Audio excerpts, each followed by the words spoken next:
Hello, everyone. I'm Dr. Ahmed Musa, a medical doctor here at YSUIT and the developer of CalcForDocs, a website for frontline health practitioners containing close to 40 calculators that compute clinical formulas and scores. This is a demo video about the application. So this is CalcForDocs, and it can be accessed via any browser. You just need to type calcfordocs.vercel.app, then it will open the website for you. As you can see, as I said, when you access the website in the first time with internet, the subsequent connection does not need internet. As you can see, here is no internet connection.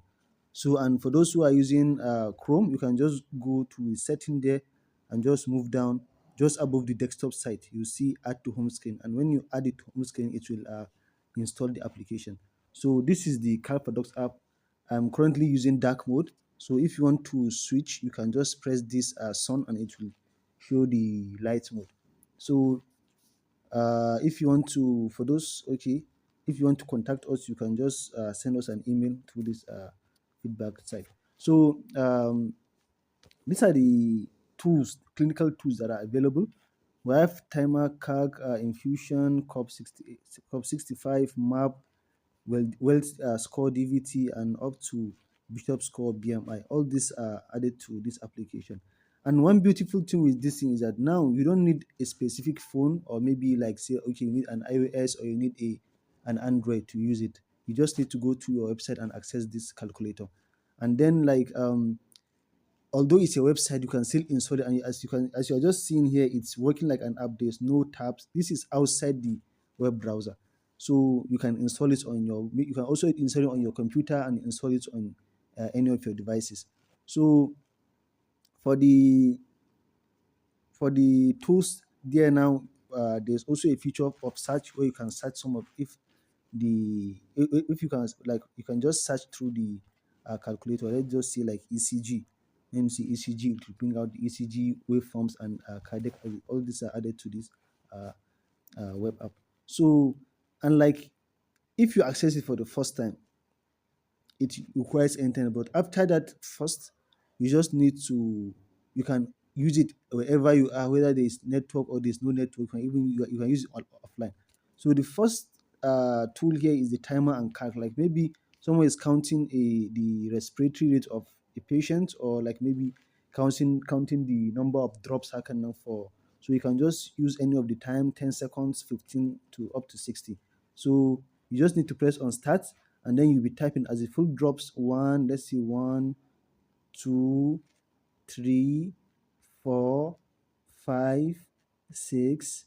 So it will stop counting. So you can just access, okay, since you can just access the already calculated 30 reads per minute. So the advantage of this is that you don't need to be like watching the fluid or watching the patient, and at the same time looking at your stopwatch.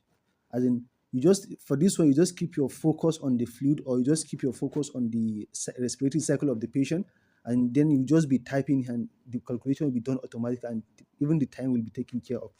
So for like the IV infusion drop rates, you can just use it for, like, maybe just, let's just say, okay, you want to give 1,000 mils, like you want to give it over 8 hours, for example. So already, if you are going to use an IV giving set, you just, it will calculate like, okay, 42 drops per minute. But you can also switch. Maybe you want to use, it's blood that you want to give over some period, like maybe just some period, or maybe like you want to give a fluid via solo set. So it will do the calculation automatically. So like for this qSOFA, for example, you have qSOFA. You just need to tap, okay, the patient respiratory, is it more than 22? Is the systolic blood pressure less than 100? Is the Glasgow Coma scale less than 15? So you can all, very simple, very easy. You just access the patient immediately, and you just get your, and like maybe if you want to go, if you want to use the modified SOFA, so you just use it, and everything is just simplified for bedside activity, or during emergencies. Like maybe you want to calculate, maybe let's just say like you want to give dopamine at 5 microgram per kg per minute. So you can just say, okay, 5 Then you go, okay, there's option for kg per minute. Then you just, what's the weight of the patient? Let's just say like 60, and you want to give it like, let's say, over 4 hours. So you see, this is the dose you are going to give. So like maybe you want to give it over some minutes, depending on what you want to give. And there's also COP. You see confusion, urea, respiratory rate, SBP. Like, so at some point, like maybe you don't even have the urea. You just have, okay, the patient is clinically is confused. The respiratory rate is greater than 30. The systolic and the blood pressure. You see, already you've gotten your assessment. Like for glucose, you all have the, okay, glucose, let's say 133 milligram per day. You see, it's giving you normal. These are all the range: the hypoglycemic range, the pre-diabetic range, and the diabetic range. And you can convert it, like, okay, you can use milligram per day. So you can convert it to milligram per day. Let's just say like 25, for example. You see, diabetes, random, you have random, you have fasting. So we have all this serum osmolarity, as in we also, it uses sodium, glucose. Let's say, okay, for the sodium you have 130. For the glucose you have, let's say in millimoles you have like 11 millimoles. For urea in millimoles you have like 5 millimoles. So already you have this is the formula that was used. This is the normal range. This is the calculated osmolarity. And if you have the measured osmolarity, you can use it, but it's optional, because you are in a low research centers. We don't usually always have these values. So the anion gap, the formula is also included. The anion gap, delta gap, and delta ratio. We all have the uh, formulas are also added. The hypokalemia, correction of hypokalemia, for example, let's say the patient is weighing like 40 kg, and then the observed, let's say 2. So in this case, the observed is 2, you are targeting 4. It can be edited. Maybe you are targeting another value, maybe higher or lesser than 4. So you can edit this one. You can edit it. So, but let's just leave it at that. So like 42. So like the deficit is 48. So this is a warning telling you that, okay, you shouldn't give potassium when the urine output is this in adults or in children.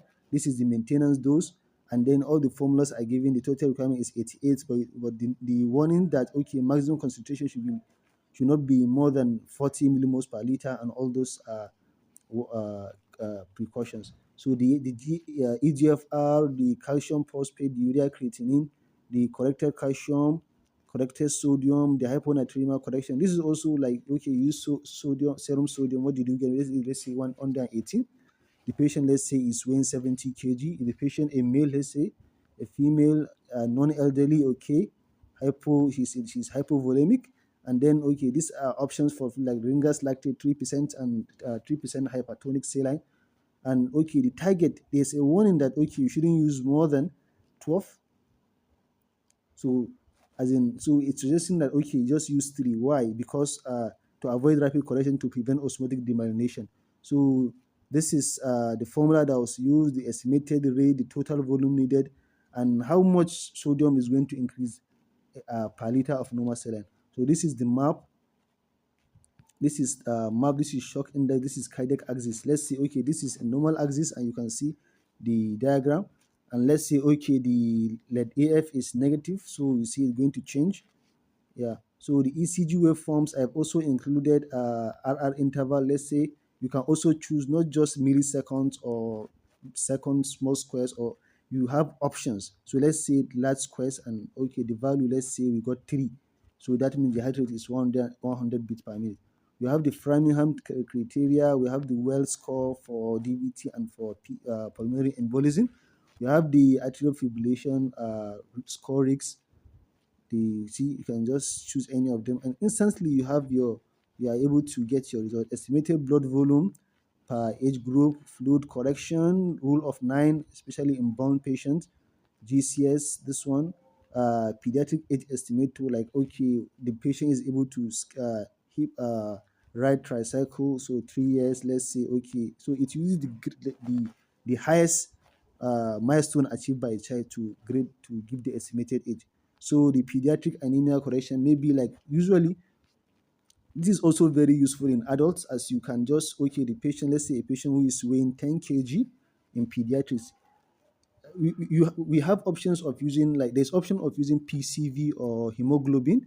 Like let's say for the PCV, the observed PCV, let's say is 20%, and the target PCV, let's say is 30. So it is going to give you like, okay, how many mils of blood are you supposed to transfuse the patient? And depending on whether you are going to use a whole blood, a segmented blood, or pack cell. Here you can see the volume here is 200. When you use segmented, you see it will reduce to 133. If you use pack cell, you see it will reduce to 100. So, and this is the formula that is converting PCV to hemoglobin. And this is also the formula that is being used to get the estimated blood to transfuse. This is the pediatric estimated. This is the Ballard score. This is the for O and G. Like you have, if you are having the last menstrual period, you can use it and just, okay, maybe last menstrual period is 4th of November, and then it will give you the EDD, the gestation age, and time, the gestation age, then the time until due, and it will also give you the trimester the patient is in. So if you don't have the last menstrual period and you have the, let's say, the conception date, or maybe like you have the ultrasound, so you can also use it to access all of those things. Then you have the Bishop score, you have the BMI, and there's a simple calculator that does so many things. Let's just say like 45 times 6, so 270.